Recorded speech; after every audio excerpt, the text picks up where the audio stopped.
Hmm. Hmm. Mm-hmm. Mm-hmm. All right. Um, it's another day. I got pretty good sleep, so that's nice. That being said, um, I need to get coffee. So I will put my card up and go get coffee, and then I will be back in like maybe 5 to 10 minutes. Yeah, that's that.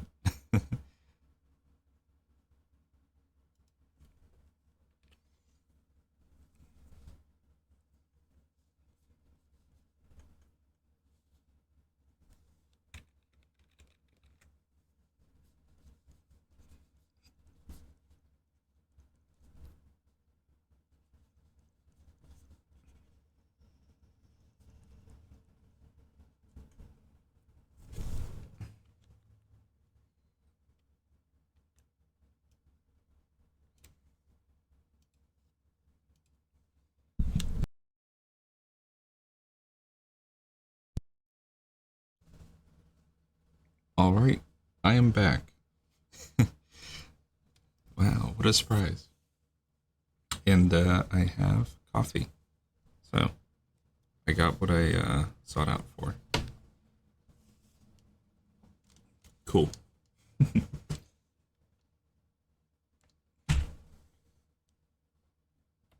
So let's see, what's the plan for today?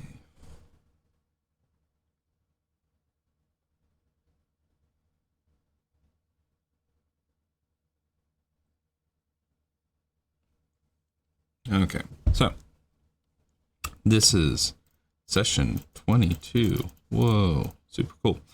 Of Master Shots Volume 2 challenge, which is there's the panel. I should make this a little nicer looking. It should have like, little explosion effects and look more professional. Right now this is super janky. It's just like, wow, look, here's my notes. Yeah, Master Shots Volume 2 challenge. Okay, what is it? You guys get to hear this every morning. Master Shots Volume 2 challenge is a challenge I developed. It's like a warm-up drawing exercise for artists and specifically storyboard artists to help you be able to think on your feet and draw scenes out intuitively and to be able to complete scenes quickly without overthinking something for too long. So the idea of it is that you get 2 sections randomly picked from the book Master Shots Volume 2, and you combine those 2 sections and try and draw them out and write a scene on the spot that involves those 2 sections. So for instance, one section might be like characters have their back to the camera, and then another section from the book could be like roundtable discussion. So you need to write a scene where it's like characters' backs are to the camera, and it's also a roundtable discussion scene. So the idea is to draw a panel every 15 to 20 seconds. This rarely happens. I don't know if I just used to be faster or something, but I remember being able to draw a panel every 15 to 20 seconds, and now it seems like it's more like 15 to 25 or 30 seconds. But either way, the goal is to not spend too much time on this. So ideally 22 minutes per drawing increment. So now that we're here, I'm going to get the random dice generator and yeah, pick out the 2 sections. Oh my goodness. All right, I rolled a... So you guys just kind of have to trust me that I'm actually rolling what I say I'm rolling. Section 1.9. Or I guess I rolled a 19, which equals section 1.9. Okay. Section 1.9. Deep staging. Okay. I know what this is. This isn't that complicated. It's not complicated. It's just... Okay, so deep staging. What is this? Great question. So normally, if we were to do a super generic shot, a super generic, boring dialogue scene, we just might do, I know I keep on ragging on this, but you know, over the shoulder. It's like, hey, as they're talking, you may notice that their faces are getting closer to each other throughout the shots. And then it, you know, it's like this. Things are getting closer and closer to each other as the scene gets emotionally closer. As the characters are connecting to each other, you start to notice that they're getting closer in the composition. So that's like a normal scene. So deep staging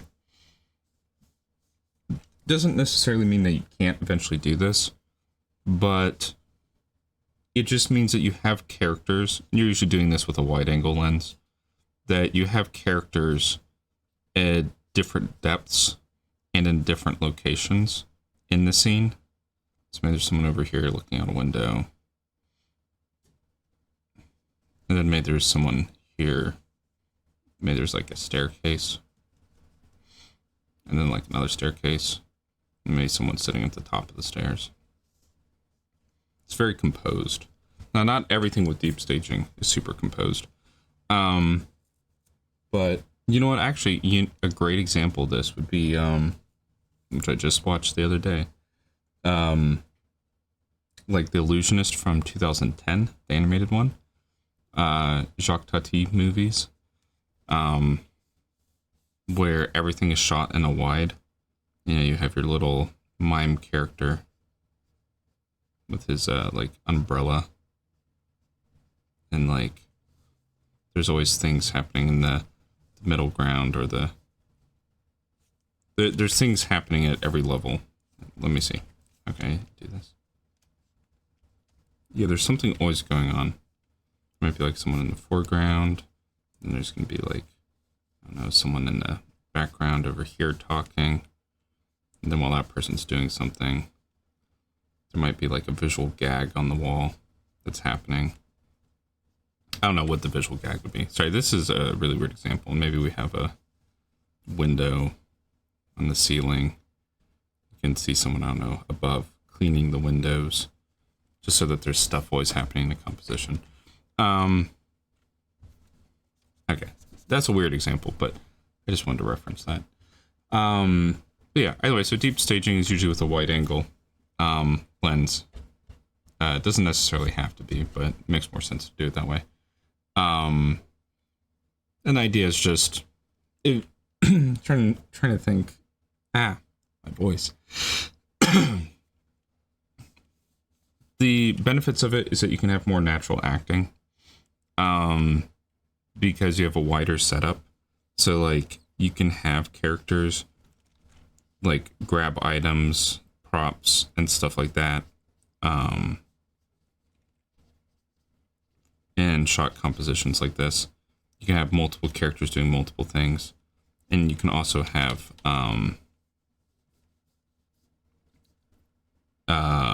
you can see multiple facial expressions at the same time. So you can see like, maybe this guy's on his phone and he just received a phone call that's like super important. It's like really important to the plot, and everyone else in the room, they see that he got that super important message or something like that. And so now they're interested. And then maybe there's someone on the TV or something like that who has like a camera, who also sees the phone call that he's receiving or something like that. Again, these are kind of weird examples, but yeah, it also can create more tension for building up to a close-up, because if you have the deep staging, then it's building up to the reveal of a close-up or to the emotional moment while everything's far away. I'm trying to think of a movie that does this well. I think it's Reservoir Dogs actually does this a lot. Because so much of the movie is on a single set, they'll have lots of wider shots of characters moving around and talking and doing stuff like that.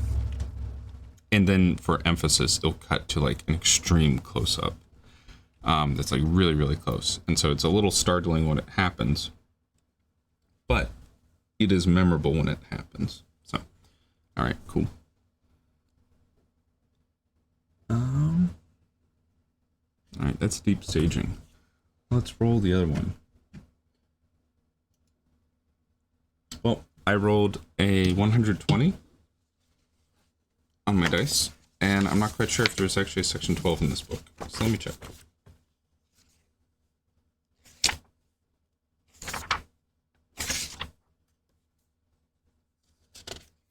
There's not a section 12 in this book. So, all right, I rolled 66. So let's see, section 6.6.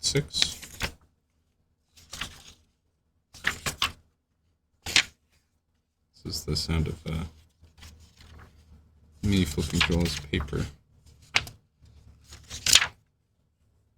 We did section 6.6 just a couple days ago. It was the background switch. That works with deep staging because deep staging already fits with background switch. So I'm going to put a pause and say maybe section 6.6. But I might roll again just because might be a little bit boring if I'm using the same technique like twice in the same week.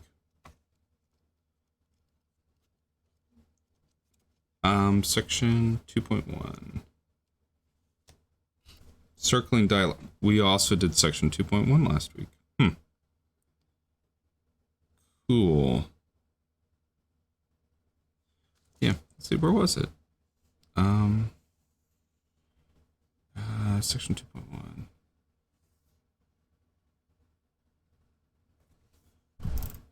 Yeah, this was it. Oh my goodness, yeah, that was a long one. It was just 2 sessions ago. Then the background switch was also, I guess, 3 sessions ago. I'm getting suspicious that this dice generator may not be purely random.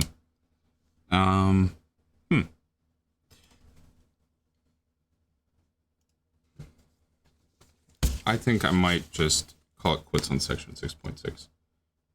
Because I don't want to keep on rolling the dice all day and be like, oh, that's also something we did this week or last week. So,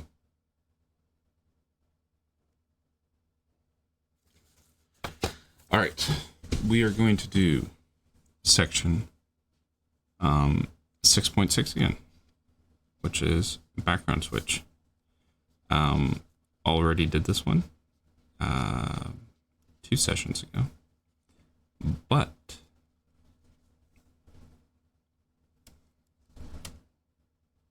yeah, I don't know. We can do it again. I mean, now it is with deep staging, so it is more in its own element, or it's more in its element, proper element, you might say. Okay, so what is a background switch? So a background switch, for those of you who weren't here the other day, is when you have a character who is, I think, ideally, so here's a character in the foreground, here's character 1. Background switch is you have like a character who's like talking, he's like talking to the character in the foreground. And what they're doing is that they're walking across the room or something like that. And so, like, as they're talking, maybe he's like, yo, the Empire is pretty chill. Maybe you should, like, join it or something. And there's, like, a bookshelf back here. The background is kind of changing because the camera's following him. And then what he'll do, or she, is they might get to a point in the room where they like grab an item or a prop or something like that. You know, this guy finds the, you know, a snow globe or something like that. Who knows? He gets to the far side of the room. So it's kind of like a 3/4 angle or something. And maybe there's maybe this is his office. You know, this is his office room. And there's his like chair. Maybe behind them is a big window that reveals the construction of, you know, Mechagodzilla. You know, Mechagodzilla is being built in the background there, and there's people in scaffolding and stuff like that. And I don't know why he has a snow globe, but yeah. So then what would happen is he'd talk and he'd say some lines of dialogue, and then what he'd do is he would walk back. And he's like, so, you see, that's why we need to build Mechagodzilla 3, Kairu. Is because of this argument point that I just made. And so then he might walk back closer to the foreground to our main character. And maybe he's gonna, like, say, see, it just makes sense. He's leaning on an object. I don't know what object.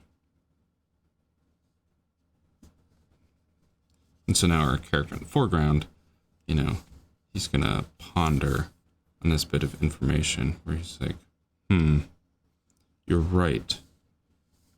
We should definitely put the skeleton of Godzilla in Mechagodzilla to give it better, I don't know, defenses or whatever the heck it is. I forget the plot. Sorry, I'm reciting the plot of Godzilla versus Mechagodzilla Millennium series. Okay, so either way, what's a background switch? Essentially what's happening is that you have a character that's in a wider shot who's walking back and forth, and they're revealing more information in the background of things that are happening. But the reason that you're doing it is that it's building up tension for a close-up shot, essentially. Is that you're making this seem natural and conversational, but then that builds up tension for the audience as to the reveal of when they get to a close-up. And so, like, for instance, in the previous one that I did, it was this guy who was in his office and someone in the background was trying to talk to him. And this was some sort of, I don't know, espionage film or thriller. So what's happening is he's realizing that the guy on the computer, he's going to need to, like, kidnap him or something. So he's in the background talking to this guy who has his headphones on. And so then eventually he's like, you know, he's shutting all the blinds. He's hiding this camera away. Because he's going to kidnap this guy who's not paying attention to him. And then, well, he tases him or something. So that's how I used a background switch last week. So how's it going to go this week? It's a mystery.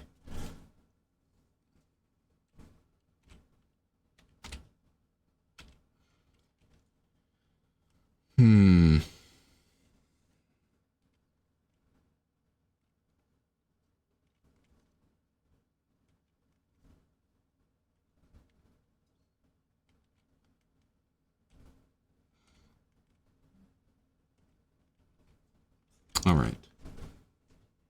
So let's see.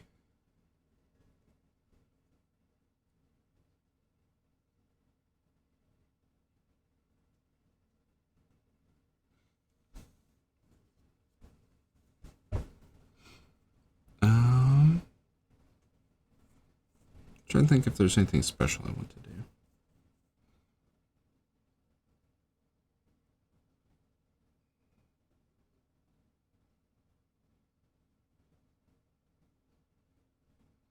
I always like doing things in the flats.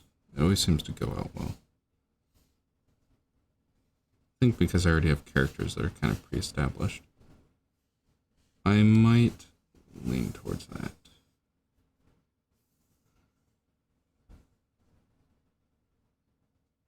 right, give me a second. I'm gonna have to open another storyboard profile. I need to get my color palette. I will still be here talking. Just you won't be able to see the other window.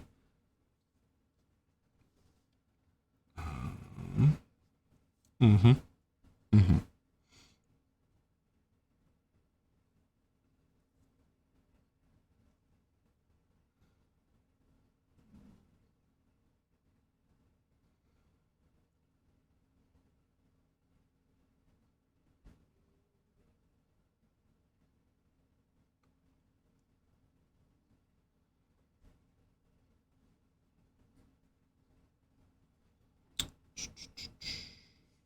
Yeah, sorry. It's taking its time here.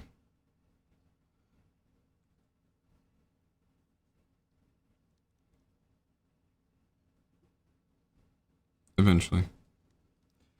You just need the color palette and the border from a scene that I did in the another file. Let's see where to put it.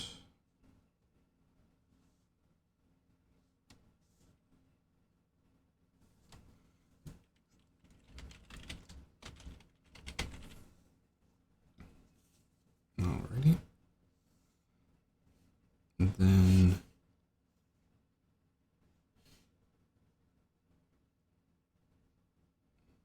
okay, cool. I found it. Yeah, I'll do this in the flats.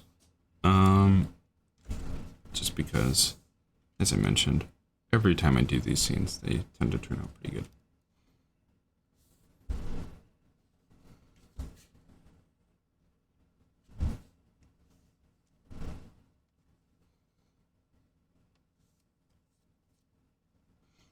All right.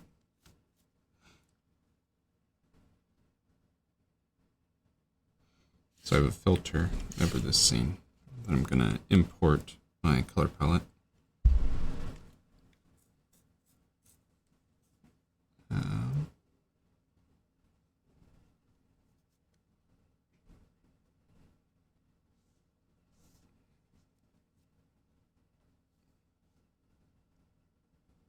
Cool, almost ready.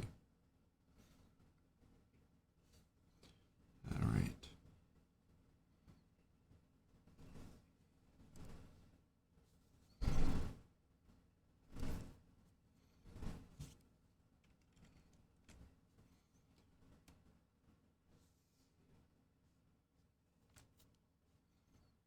Okay.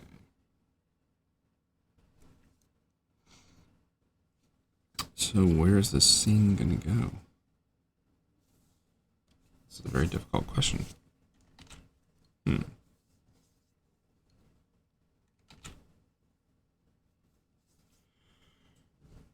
man, I should have had breakfast. Oh well.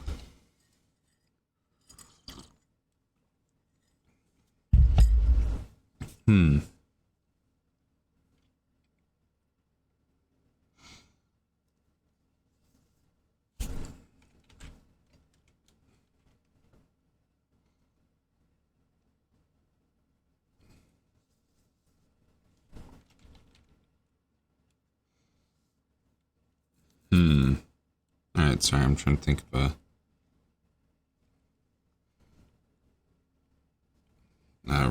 like a just a concept, something that's going on in here.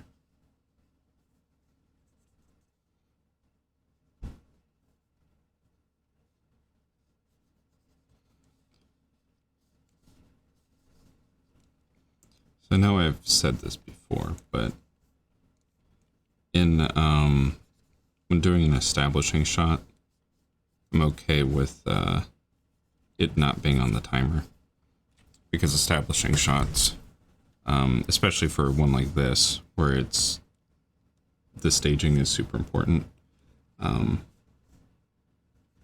okay with spending more time on it, just because it's necessary for the rest of the scene that this single shot works out a lot better. I'm gonna have them working on some sort of sci-fi vehicle with engines and stuff, and it has wires hanging out, and it's in repair or something like that. It's like some sort of, I don't know what kind of vehicle, some sort of hovercraft. And it's jacked up with lots of jacks.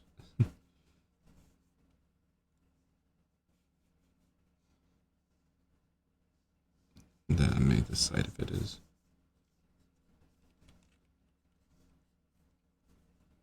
open. I'll say that is one semi-glaring issue. Maybe it's not a glaring issue. I guess I need to make it more consistent with the flats universe that I frequently draw in, because it's like Dust Bowl Americana, sci-fi prairie, diesel punk. You know, it's all the things. And part of the issue is that you have tech that's basically steam / diesel versus you have other people that have hovercraft like vehicles, which is a little bit inconsistent in terms of what their tech level is. So I'm going to need to figure out a way to explain all that. Make that make sense.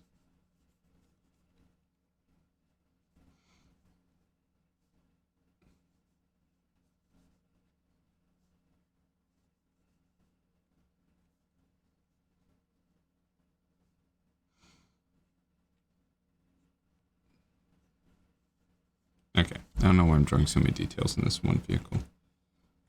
There's no need. I'm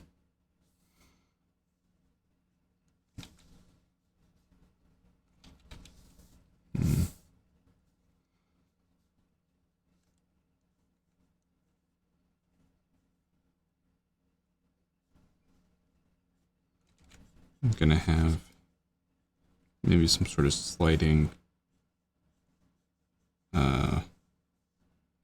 mechanism, like garage door mechanism, for their light source up here. Again, as I said, normally I do not spend this much detail on a single background, but because this is going to be a deep staging scene where having background elements and foreground elements and all this stuff going on at the same time, and because I'm doing a background switch at the same time, these are both scene element types that heavily rely on having a good understanding of your setting and where your characters are at. So if I were to just like jump into the scene willy-nilly, then it might get messy really quick. I have some items on the ground.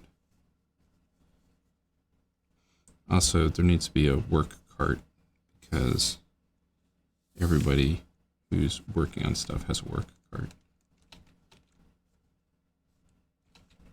Anyone who's working on a vehicle, they got a work cart next to them.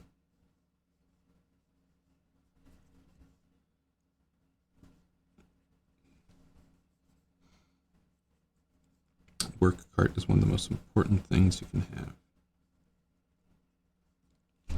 Okay. That's where you keep all your stuff. You know what? I'm gonna have a little, I don't know, chain thing. Something to lift.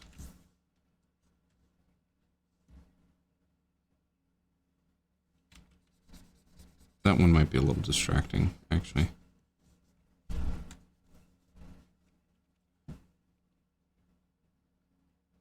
That one's actually distracting, in my opinion. Maybe we'll move it over here. I'll just hide it.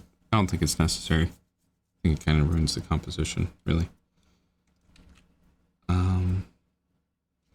Okay. Now, where are the characters going to be? So, I'm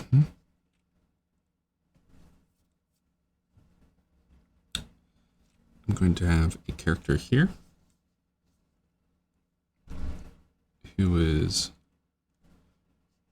not paying attention.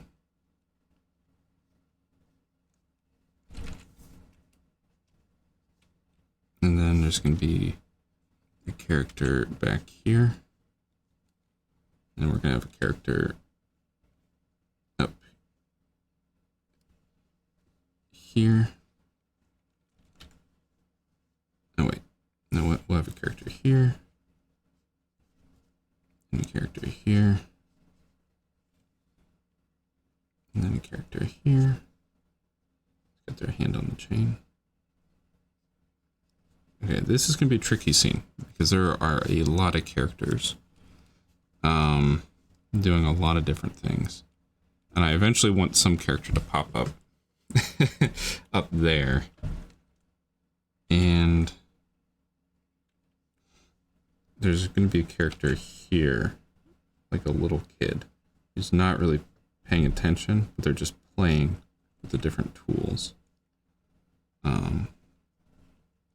So they're not helping, they're just handing off tools or something like that to the older kids. And then eventually there needs to be someone back here. Just because I want to use all of the screen space. I don't like the fact that there's possibly nothing being done over here. Yeah, there needs to be someone working over here. And for that to be happening, there needs to be, this is a long introduction here. There needs to be some sort of like work section with tools on the wall there. Maybe a vice grip or something is over here. There just needs to be something to make sure that screen space isn't being wasted.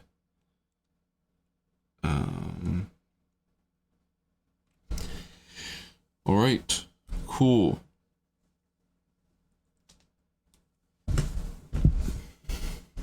This is going to be interesting and very difficult. Maybe it won't be very difficult. We'll see. Just there's so many characters doing so many different things. There's a lot of ways this could go wrong.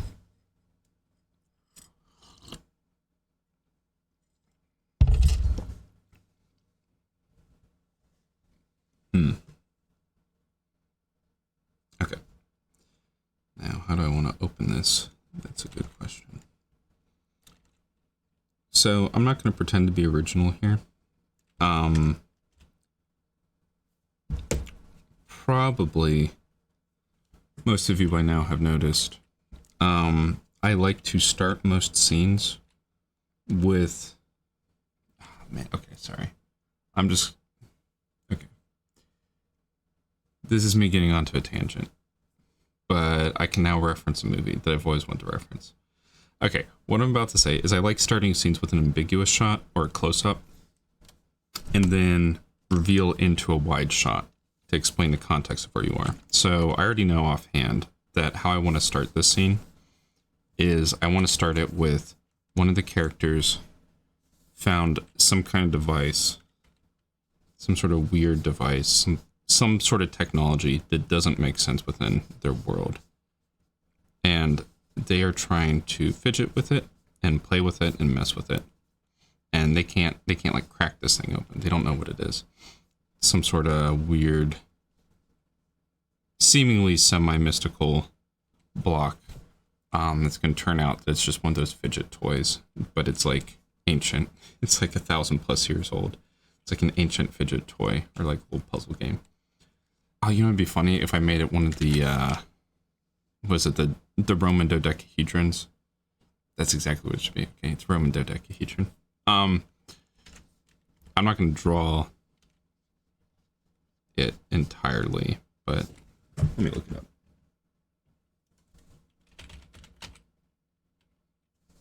Yeah, let's see. How do you draw the Roman dodecahedron?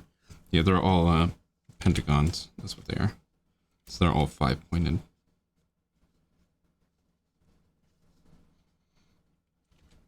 So, Okay, yeah, he's messing with the Roman dodecahedron. In the future, in an alternate universe, they still are around and they still exist. Okay, anyway. So I know I'm going to start this with an ambiguous shot, which is this person's fidgeting with this thing, and they don't know how to fix it. They don't know what it does. They're going to have all these, like, they got a wrench over here that they use to, like, mess with it. They got spanners. That's for the British people in the audience. They got all these different tools and gadgets and things. They can't figure out how to mess with this. And so what I'm going to do is I'm going to start with an ambiguous shot of them messing, and then it's going to pull out, or not pull out, it's going to cut to this wider shot of them messing with it in the foreground. And this is the reason, getting to it, the reason why I do this type of scene, or this type of shot, is because it immediately puts the audience into a place of mild confusion and also interest, because now they're having to figure out what's happening, what's going on, where's the location, and then they're being given the information within the next shot or the next couple moments. So if I were to just cut to this wide shot, it would be kind of weird. But when you cut to an extreme close-up in a location where you don't know where it is, it adds a little bit more interest and intrigue. And so then that's why with like a lot of my tracking shots or whatever, it starts with a shot like this that then pulls out into a long tracking shot. The movie 12 Angry Men. I'm sorry, I'm going on a lecture here. The movie 12 Angry Men does this many, many times, where it tries to transition from like one character's emotions to another. What the movie will do is you might have like some people who are angry at each other, or it's like, this person's getting mad, and then these two people are, maybe not so happy, and are on the other side of the table. And then this guy's gonna be like, well, I thought it was a great idea, or something like that. And then that will end that conversation. And then what will happen is they'll then cut to an extreme close-up of like an item that someone's holding. And then what will happen is you'll be like, whoa, who's holding this item? Who's thinking about this thing? Like maybe this person's like, I think he should die. So he says something really bold. And then we cut to someone looking at something. And then what the camera will do is it'll pull up and back to reveal someone else in the room by the water cooler, looking at a photo of someone. And so then that means we're now tracking the emotions of multiple characters at the same time, but we're using that extreme close-up of this like wallet or photograph or whatever the heck it is. And here's the characters in the background who are talking. It then shows that during this conversation that there's other things happening in the background, and you're kind of stitching together these different plot points and elements where it's like, okay, well, this person said that I think this, this character should die or something like that. But at the same time he's saying that, someone's looking at something that maybe correlates to what they just said. And as the camera pulls up and back, you realize that this guy might be thinking about something that is related to what was just said and to the thing that he's just looking at. And it's fun. It makes the audience think a little bit more, because you're having to connect the different elements and stitch them together to figure out what the characters might be thinking, or what their motivations are. Now, the movie I actually wanted to mention, and this is a long opening speech, is Madagascar 2. Madagascar 2, for some reason or another, uses this technique for like everything. The whole movie uses this technique because there's multiple characters in the movie that have different side plots, that every time a character is introduced or in another location, they always enter into an ambiguous shot where you have no idea what's happening. And like, that's just a rule of thumb for that entire movie, where it's like, whenever it's cutting to another character, it's always something that's very hard to follow initially, and then you get the reveal. So like, you know, it might cut to some random birds, or just a random bird who's singing, and you have no idea why. And then it turns out, oh wait, it's not just one bird, it's multiple random birds, and they're all like in a line, you know, and they're singing or something like that. And then it turns out that we're actually in a pool of water, and, you know, Gloria, the hippo, is with, you know, Moto Moto, or something like that, which means hot, hot. Just in case if you haven't watched the movie. So they do this throughout the entire movie, where it's just, I don't know. Sorry, I keep on I'm glazing this film. It's not actually the best movie, but it has a lot of really, really good gags. And they use this technique all the time throughout the film to make sure that the audience is always intrigued and interested in jumping and hopping from one plotline to another. And yeah, it works. It works really well. So yeah, go watch Madagascar 2. Madagascar 2 also has probably the greatest comedy sequence in cinema history. So the plane crash sequence is, yeah, I'd say it's top 10 greatest comedy gag scenes. I don't say that lightly. Basically, every bit of that scene is comedy gold. It's just a shame that most people do not remember Madagascar 2 as much as they remember Madagascar 3. Or I think even 1.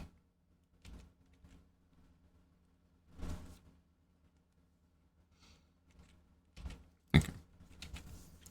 There. I've glazed this movie for long enough. Alright, I'm about to start my timer. I'm going to actually start drawing for realsies this time. Yeah, we're only 51 minutes into the stream, and I'm only now just starting to get to what I said I'd do. Alright, got my timer set.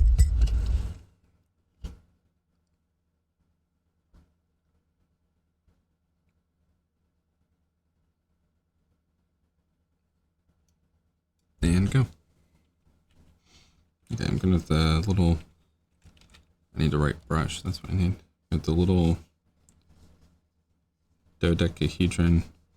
So I'm just going to say right now, I'm not going to be drawing this thing in perspective. I do not have the time to draw that correctly.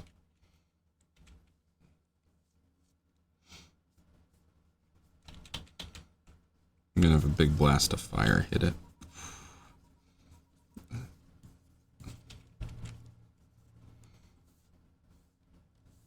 I don't know, he's blasting it with fire or something like that on his bench.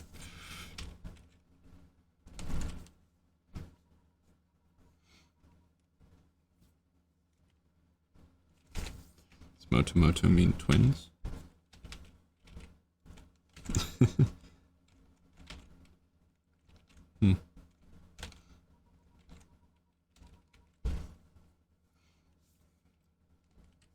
A bit of a pair of hands.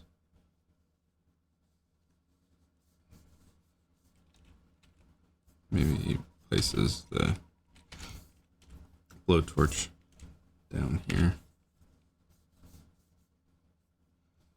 Here's our blowtorch looking device.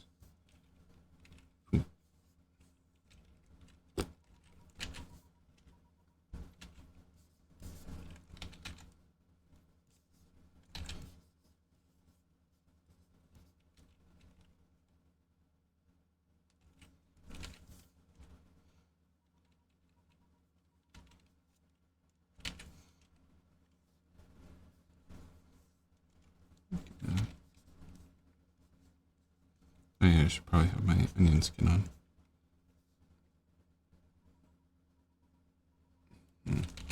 Should be on a different layer.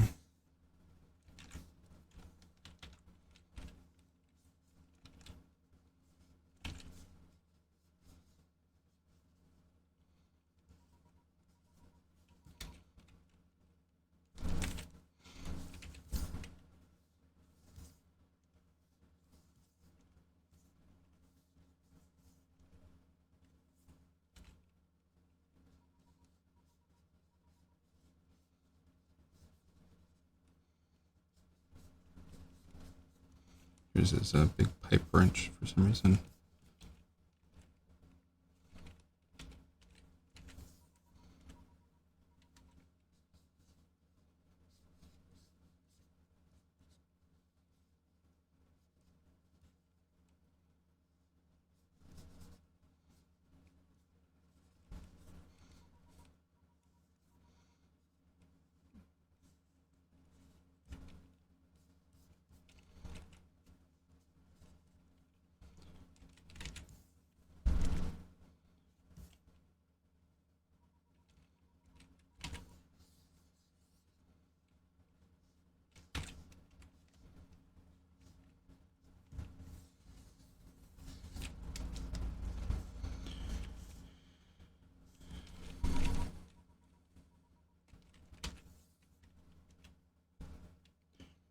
Just trying to find something to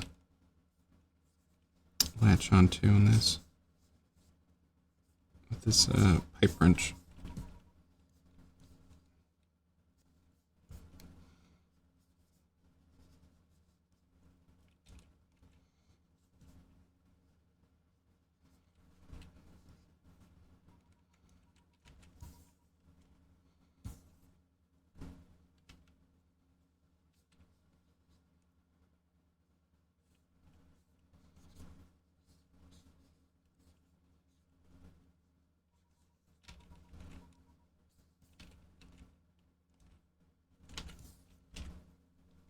Sorry, this in my head I know what's going on in terms of what he's doing to finesse this.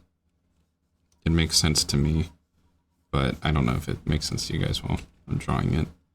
So what he's trying to do to like open this.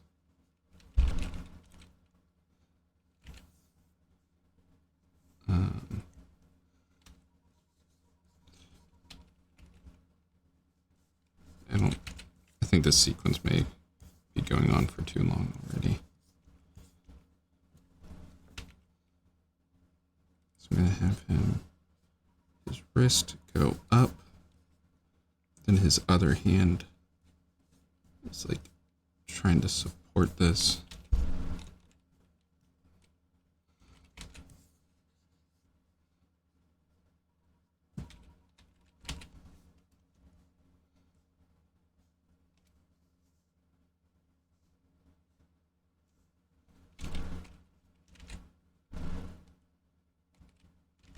Then maybe it slides just a bit more.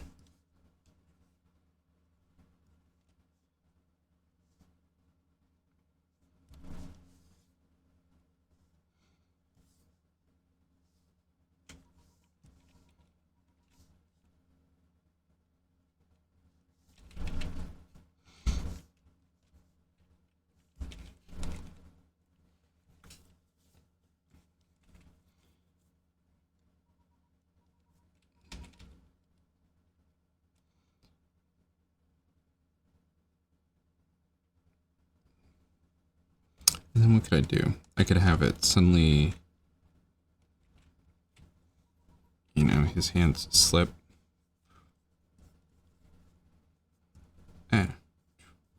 They slip suddenly.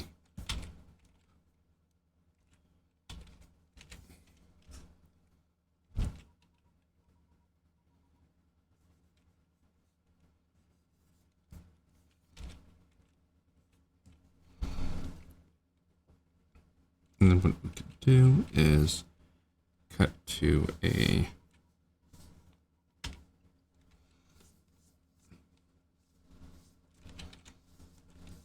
another close-up.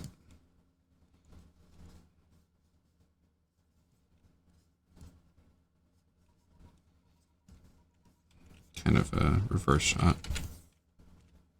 Him, you know, slipping. Because his grip slipped. And so he's gonna pop towards the camera real fast.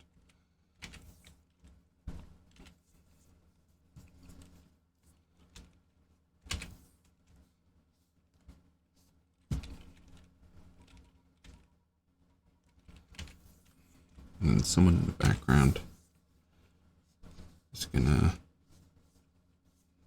ask him what he's doing.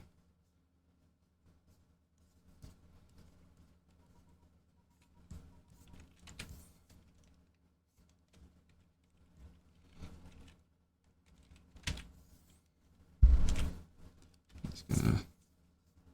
So someone off screen is asking him a question. So he's gonna pull down his mask a little bit. And then...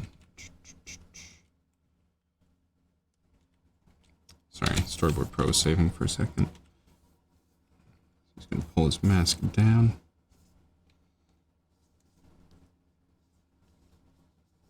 He's gonna yell something.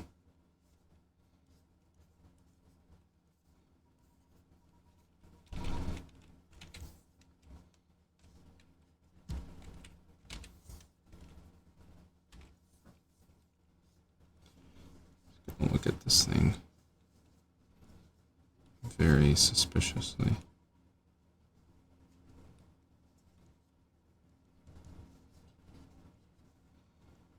He has no idea what it is.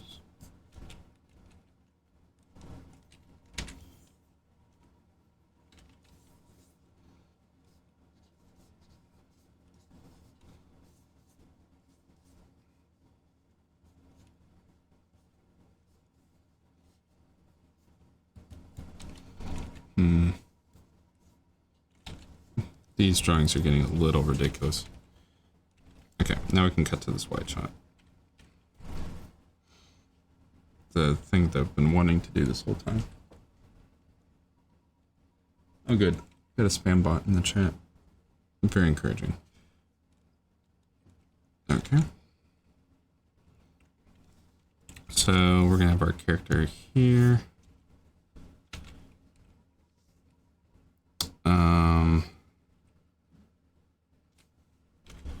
So he's gonna be, let me think, and make sure I'm drawing with the right brush.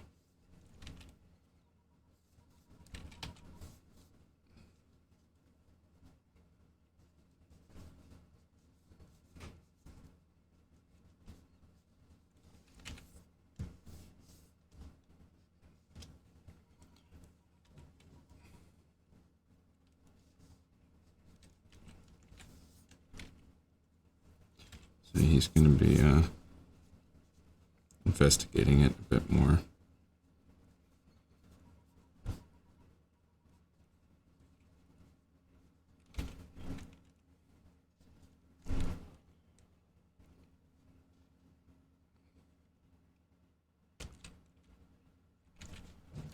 And then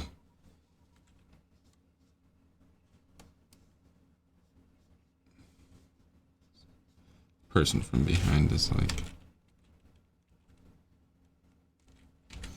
I don't know, shouting something.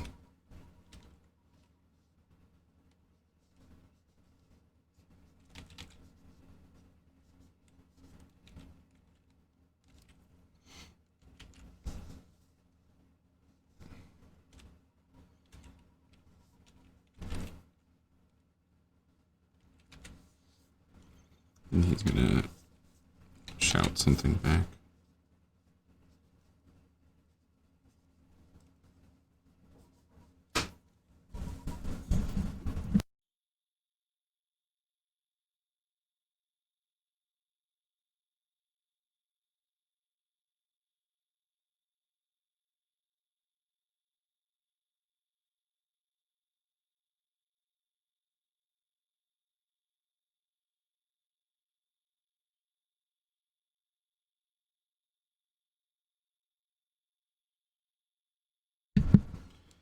All right, let's see.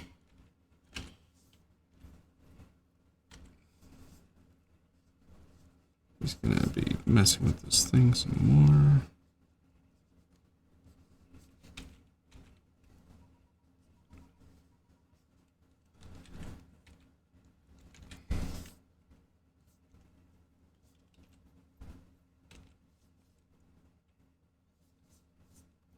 This guy's getting really obsessed over this little sphere object. Need to make sure his size isn't changing too much.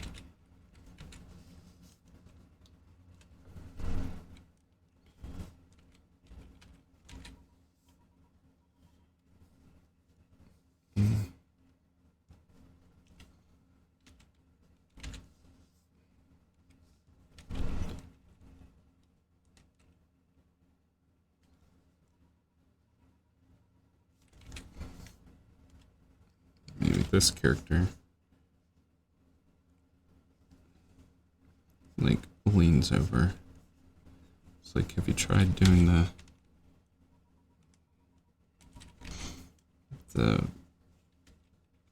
have you tried being useful and giving us the tool that I need? Something like that. Like, what he's thinking.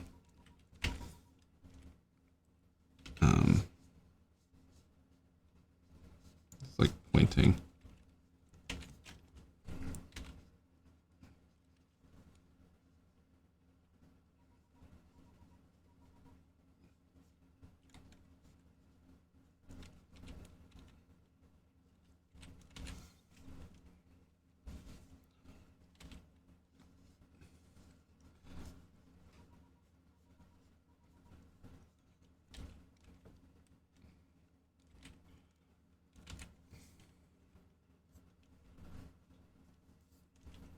And then maybe this character in the back also says something. That's what I didn't think. There needs to be a light source through those windows here. Just to add some visual interest. To like look back there. And then also up here.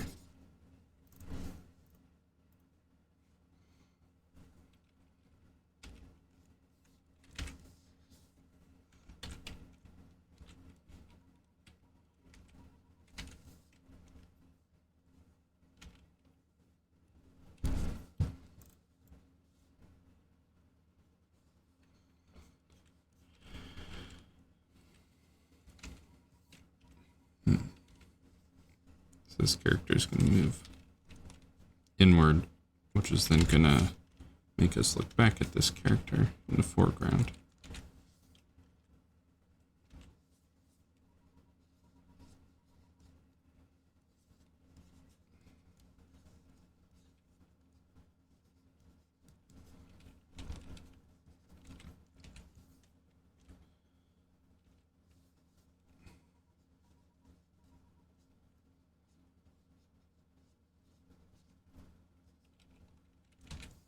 Accidentally shrinking him.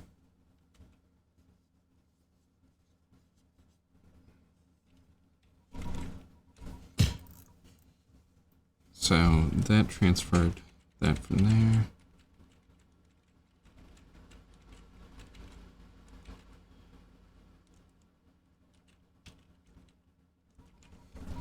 And then that's going to transfer our eye tracking to up here.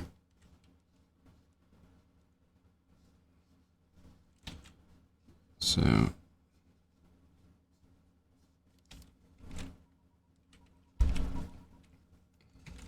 gonna make sure that his mouth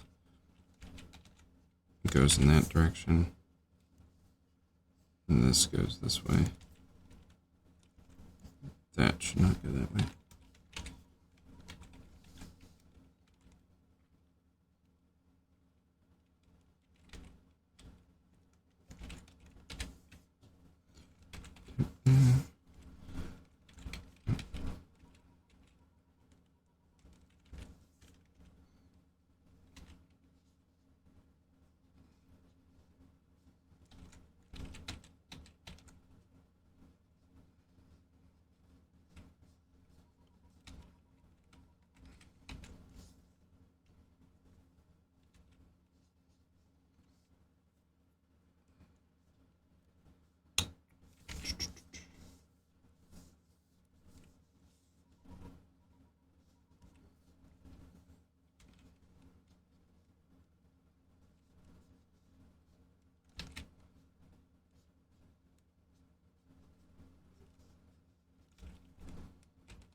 Let's see, I'm trying to think what other characters can pop in. I was trying to slow down because I'm not quite sure where I'm going to take this conversation.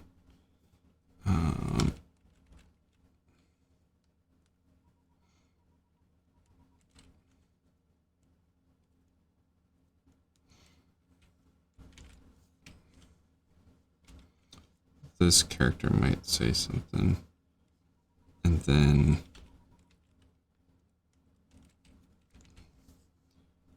right as they're saying something.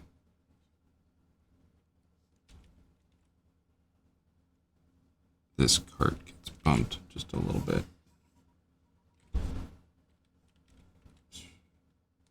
Which then distracts him right as he's about to talk.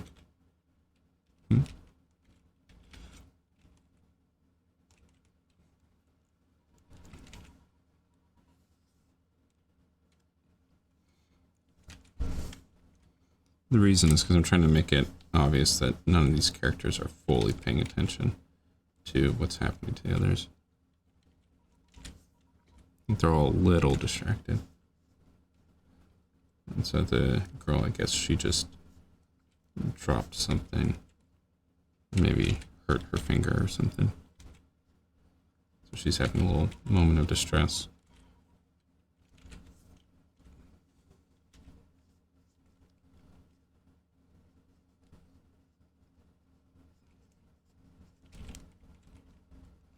And then that causes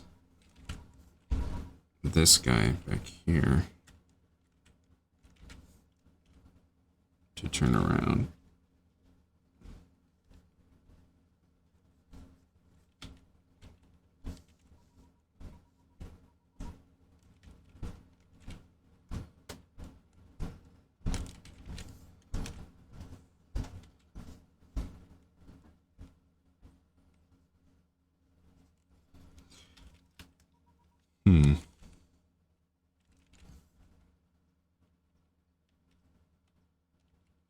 Let's see, he leans over.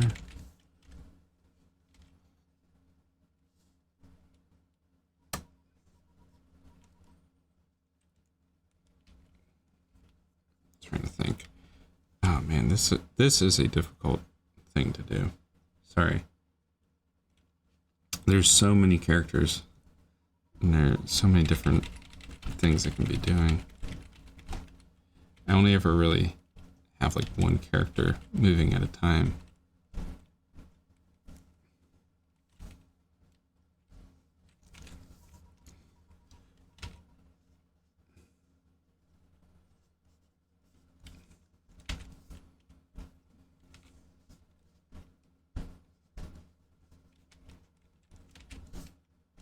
They all kind of look over.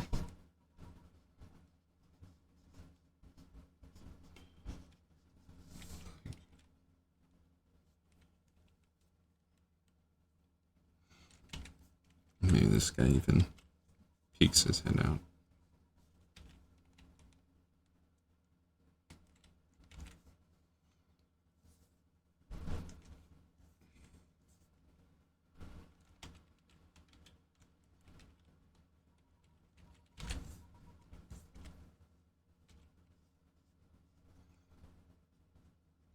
She's like, I pinched my thumb.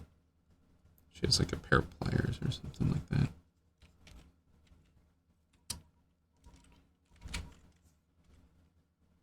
And then everyone is very not interested in what just happened. Like, okay, back to work.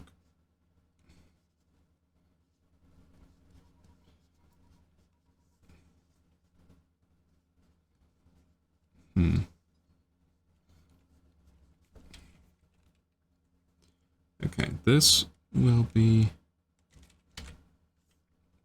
difficult to then get this background switch that I need to do.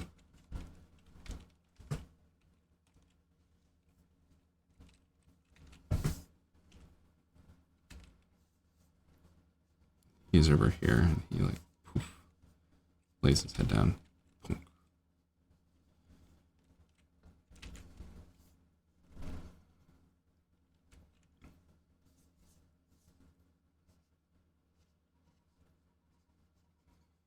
He says something, because that needs to motivate something to happen.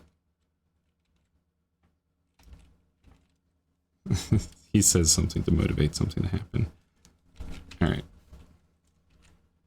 So we're going to put a pause here until the next drawing session.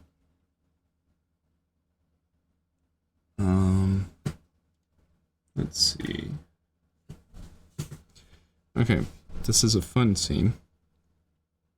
but this is a very difficult setup because there's many characters and there's many things going on.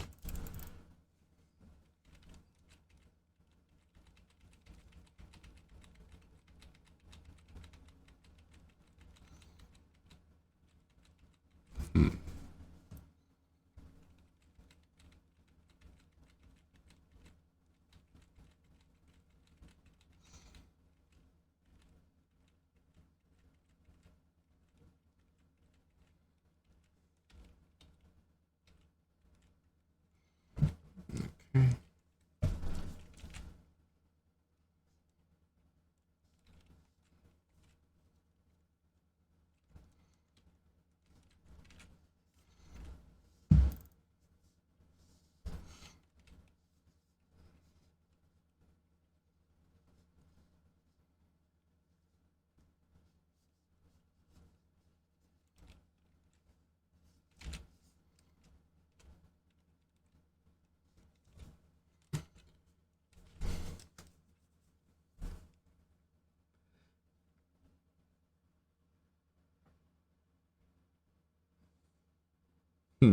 Okay.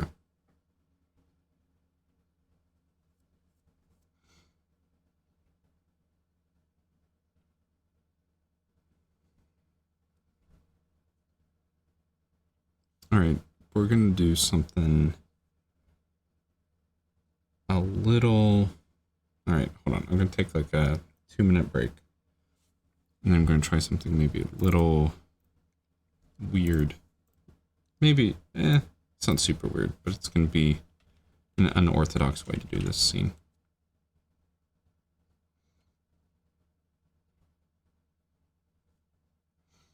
All right, I'm gonna take a little break.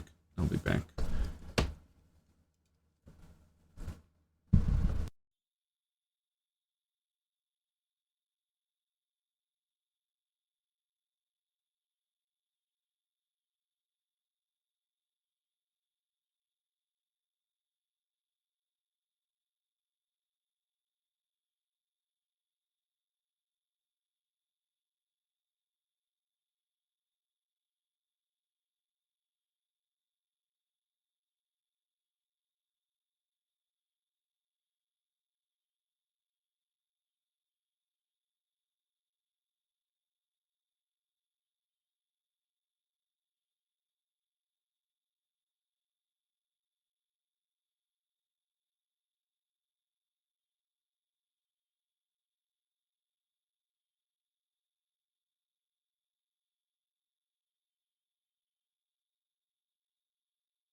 All right. Okay.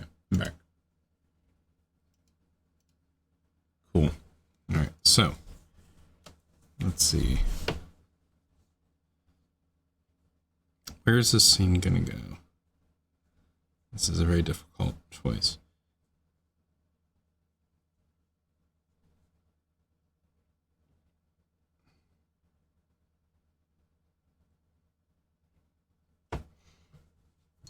So let's see.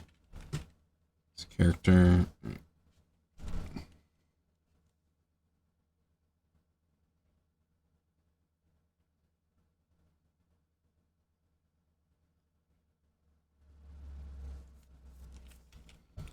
All right. I think I know what I'm going to do. Let's see. He's going to slam his head down or something like that. It's like, boom.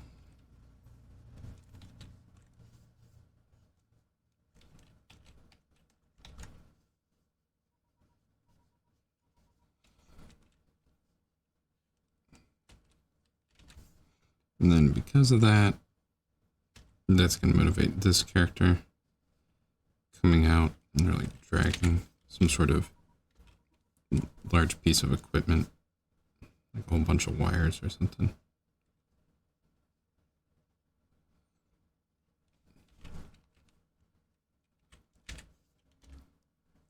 And because we have that light set up behind them, that's going to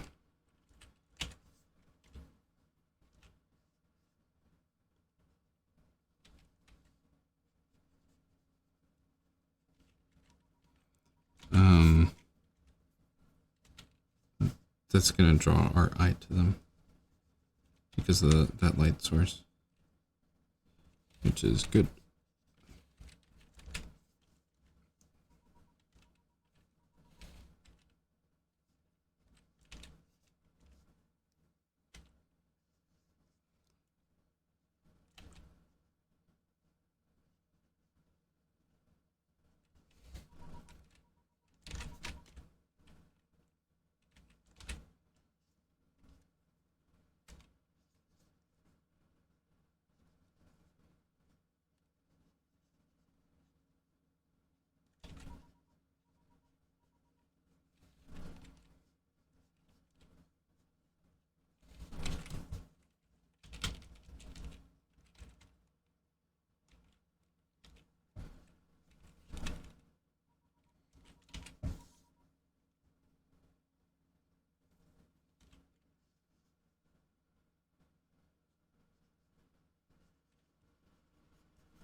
They're dragging all these like cables around. And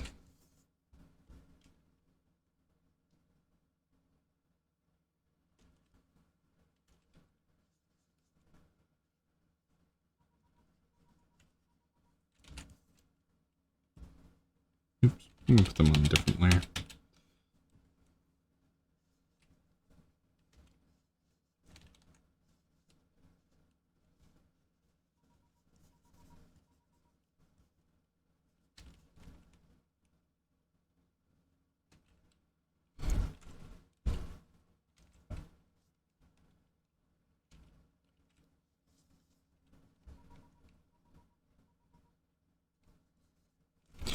This is going to be a tricky reverse. Let's see.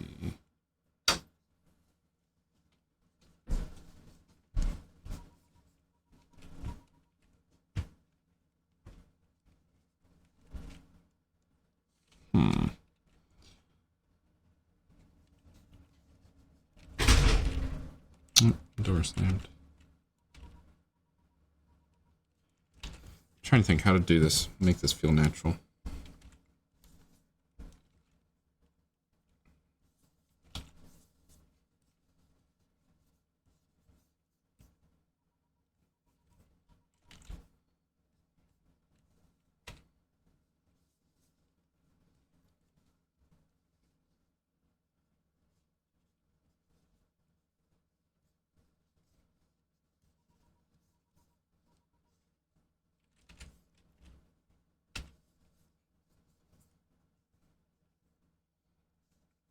There needs to be some sort of chunk heap or something over here.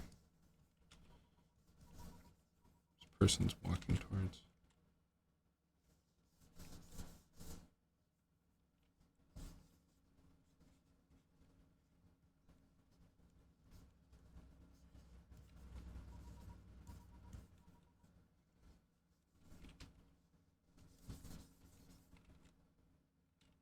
Actually, I don't like there being depth in this shot, so we remove that.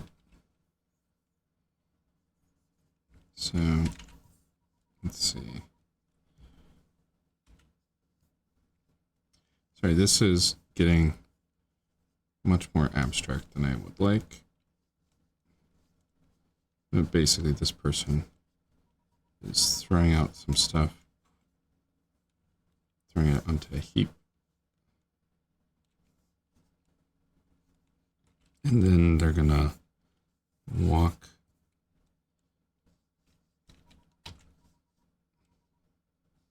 They're like walking and talking, and they're like dusting off their hands as they walk and talk.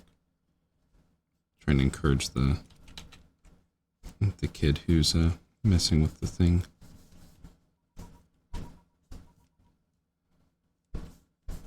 So we're gonna see the his foreground elements. And there's like a garage door here. There's all of his tools and things and stuff like that.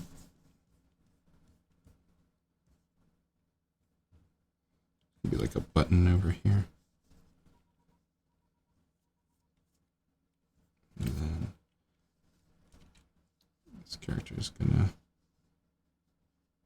you know,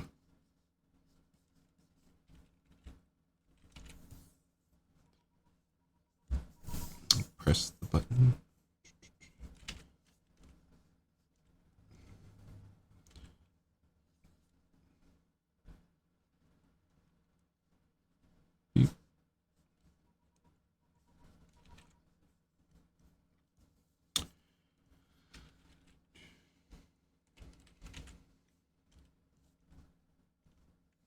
It's gonna open the garage door.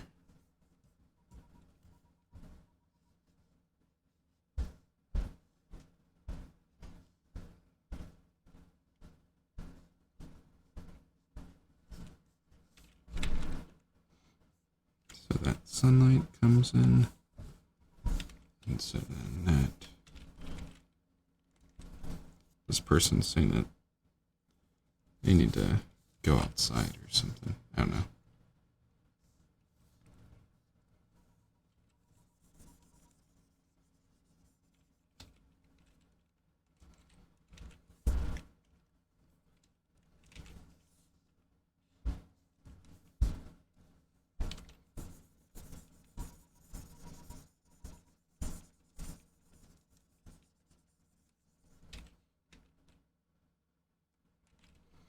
Then we're going to cut to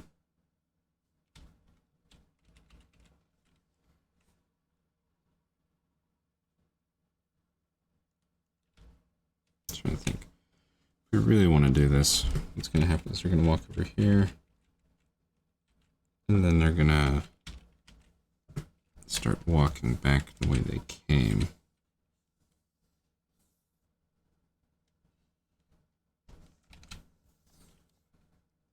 So this is going to move. Foreground obviously moves faster because of perspective and whatnot.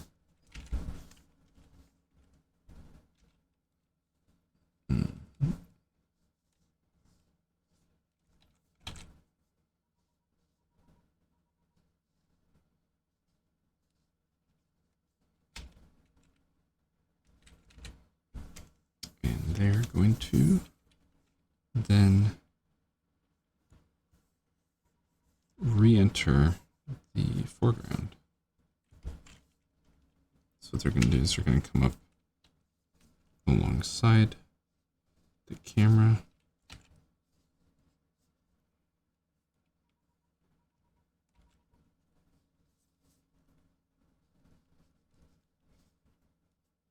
I'm trying to encourage them.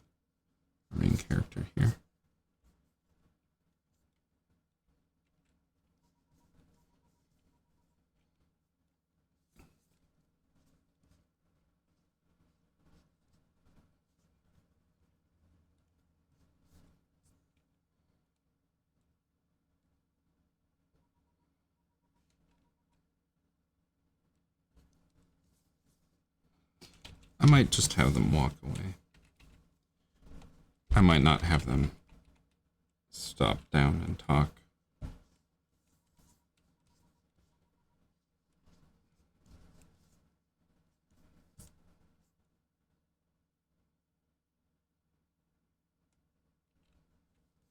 Then have them just go back the way they came. And then the camera will reveal our character here as they're walking away back towards the machine that everyone's working on. And here's our character in the foreground, sitting there.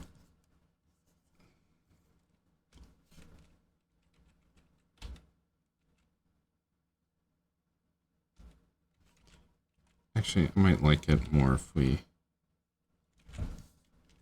this character's still like talking to them as they're walking away. They're like, "Yeah, you got this.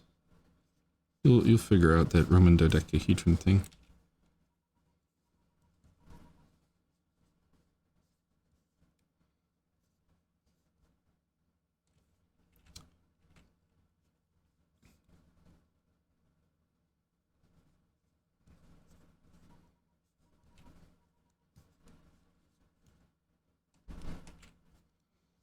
And now our character, we need to make sure that there's a light source on him now.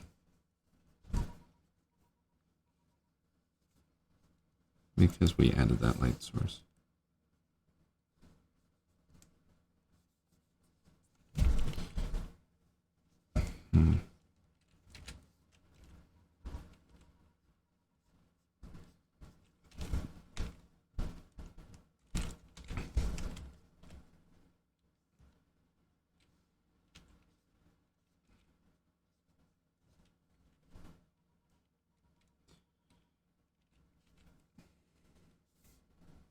Can I add a faint light source on him?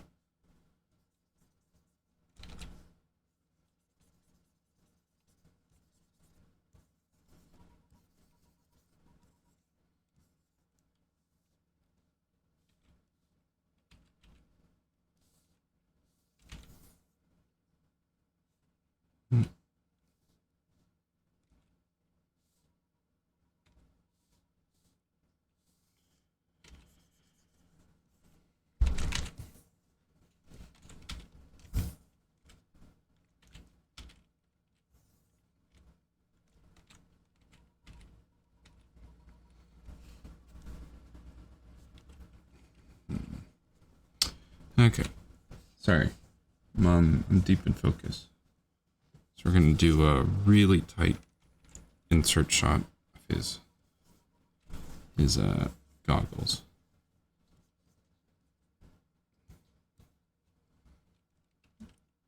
And I drew on the completely wrong layer.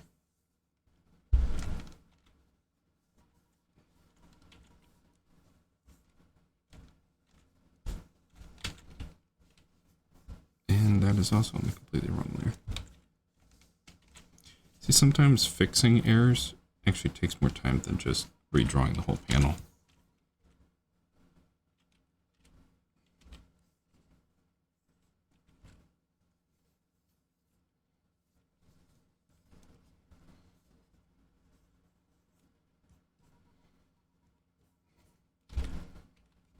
He looks into the light source or something.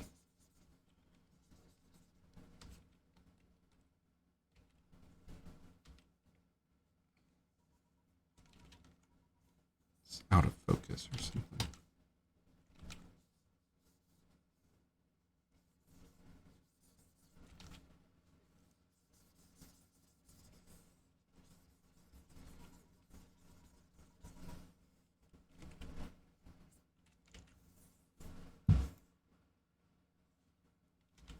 I'm going to use a long lens for this, so everything's out of focus.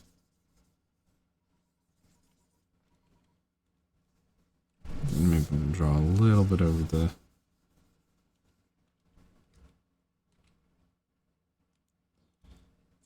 layer, the gradient.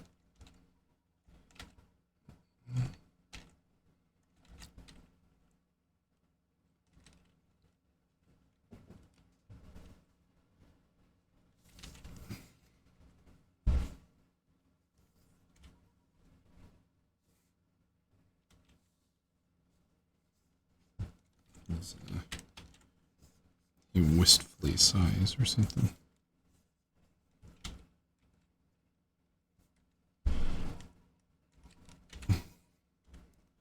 He gets up.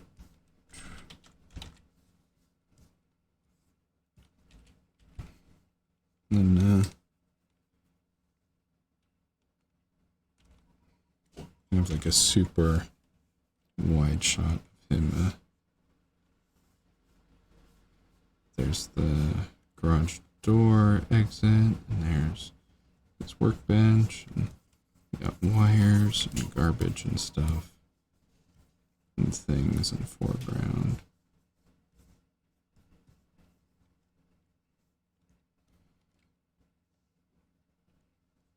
And there's a trash pile. And yeah.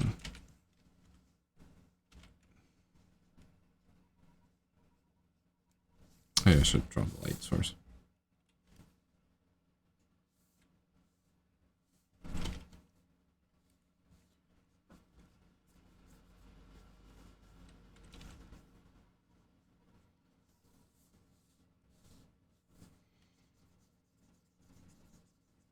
Trying to notice I have an obsession with using light sources.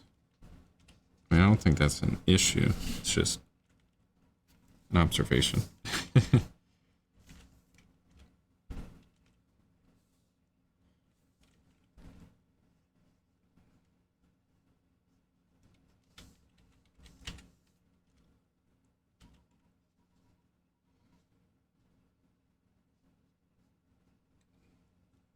He begrudgingly decides to go outside and touch grass.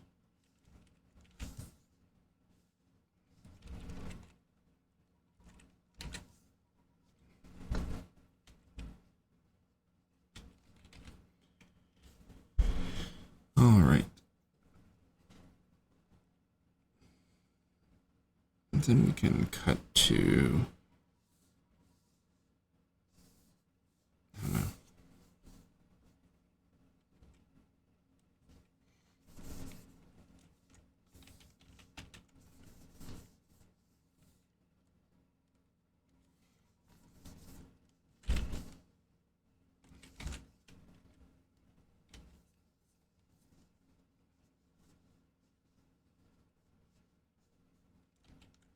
That's not what his nose looks like.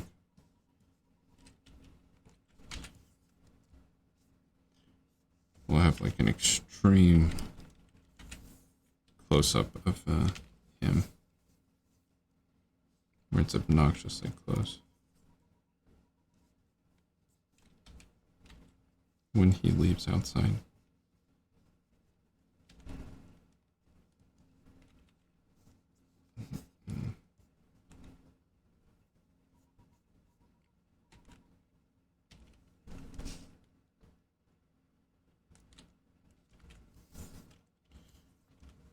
He feels... Does he see? He sees the... I don't know, the wasteland around him. It's completely empty.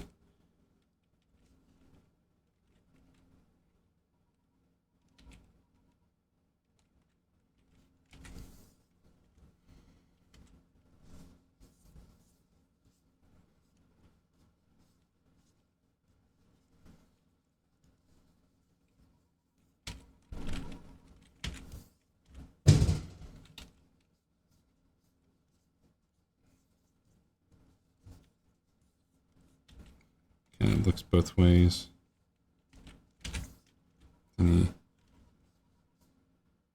he looks in front of him.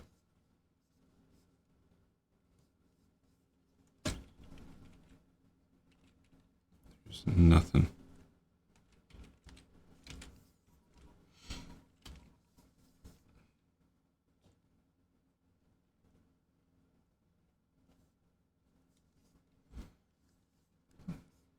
Get a close-up of his face again. Maybe it should feel a little more isolated.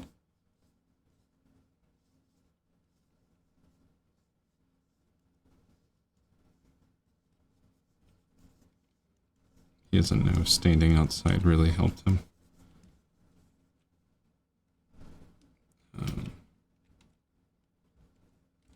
Maybe looking at the wind blowing.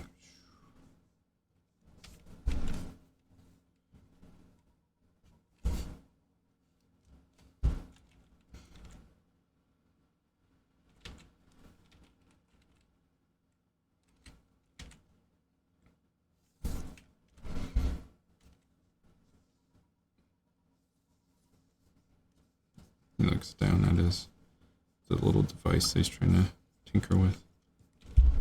Looks down.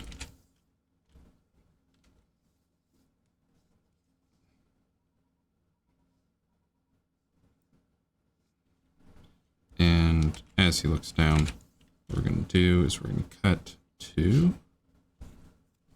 a super high angle shot, like a God's eye view, kind of him down here.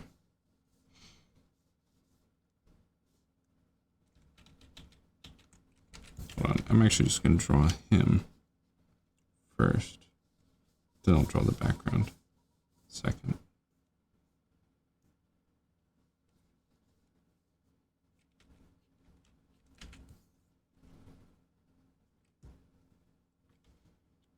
Here's the door he walked out of.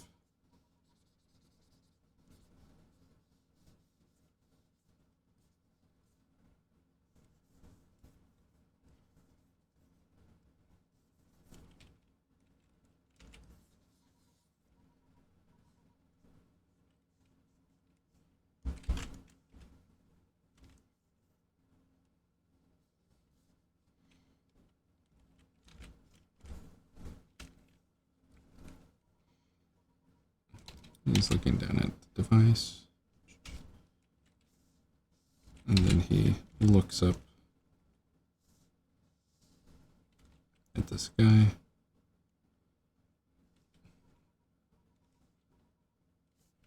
should use one brush. And he crumples down onto the ground.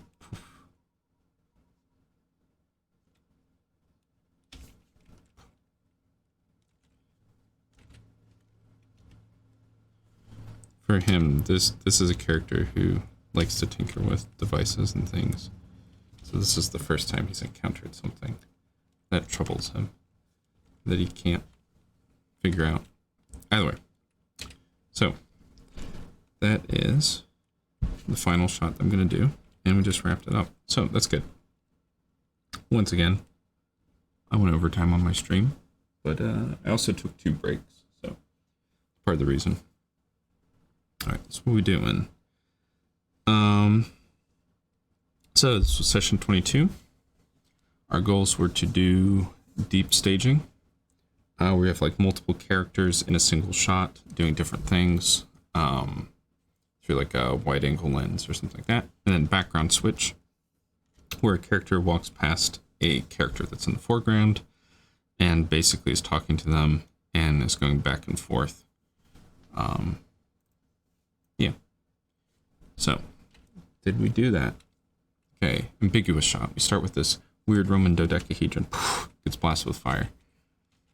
Someone puts down a blowtorch. They pick it up and they get like a pipe wrench and they're tinkering with it and trying to pry it open and slips forward. Someone's yelling off screen. They're like, "Hey, are you still messing with that thing?" I don't know what they're saying. It's like, "Yeah, I can't figure this thing out." And now we cut to this deep staging shot. We have all these characters and someone on top of the machine's yelling at him and he still can't figure it out. Someone asks him to be useful and get something for him. And person on screen right, we have these windows here so that we can see them. They give some advice. It's messing around. This character's talking. This cart gets bumped by this little kid. She pinched her finger. So he turns around.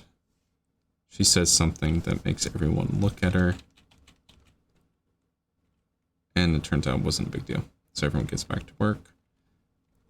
Our character in the foreground is now basically giving up.